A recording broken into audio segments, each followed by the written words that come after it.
Et pour l'exercice ce soir, avec Chlorel va se prêter au jeu. N'attendez pas qu'il soit Joe, il est Chlorel, s'il vous plaît. Merci. Voilà. Chlorel. Merci de le rappeler, Joyce. Je suis Joe et non Chlorel. Et rassurez-vous d'une seule chose, c'est quoi? C'est que moi, je n'ai pas encore de producteur, un peu comme Joe Matrice.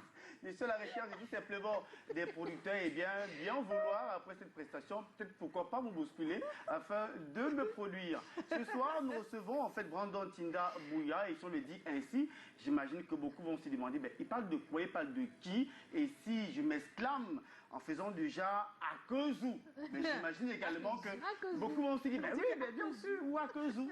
Beaucoup vont se dire, ben tiens, oui, c'est vrai que j'ai eu à regarder une vidéo, soit via Facebook ou même encore TikTok, parce que TikTok en réalité c'est sa plateforme de prédilection et c'est là qu'il a bien pu attirer notamment l'amour non seulement des femmes et des hommes à travers l'ensemble des vidéos qu'il publie sur cette plateforme-là. Hein? Ben, il faut le dire clairement, merci Joyce, plus de femmes parce qu'il traite davantage des questions qui évoquent sur les problématiques liées aux femmes. Eh bien, ce soir, mesdames et messieurs, on parle d'un monsieur qui est né et a passé une bonne partie de sa vie du côté de l'Ouest Cameroun, principalement à Bouda, donc dans les Bamboutos. En réalité, il aura pu faire tout au long de sa vie scolaire, principalement de la CIL jusqu'au niveau terminal du côté des Bamboutos. Il obtient d'ailleurs son baccalauréat en comptabilité et gestion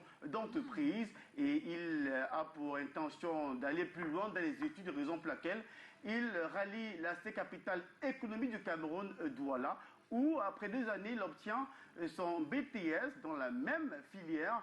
Après l'obtention de son BTS, c'est hyper compliqué pour lui sur le plan financier pour poursuivre au niveau donc licence, raison pour laquelle il se lance dans des petits jobs. Il commence d'abord par la vente des médicaments et il trouve que c'est illégal. Pour lui, il ne se reconnaît pas dans cette façon de faire le commerce, raison pour laquelle il se dit ok, pourquoi ne pas exceller également cette fois dans la vente des vêtements, ce qu'on appelle généralement chez nous la friperie. Et de fil en aiguille, il essaie de se frayer un chemin dans la vie qui lui présente beaucoup de difficultés, mais néanmoins, plus tard, après avoir reçu plusieurs coups de la vie, il exerce cette fois-ci dans la vente des appareils téléphoniques, appareils électroniques, pour le dire clairement ici.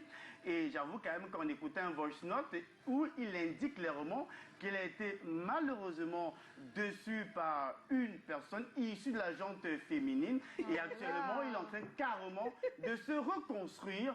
Est-ce qu'on va s'attendre dans les prochains jours à des vidéos de nature à fusiller carrément la gente féminine? Dans tous les cas, on attend de voir ce soir. Donc c'est comment nous recevons Brandon Tinda Bouya ou alors Akezou. Bienvenue.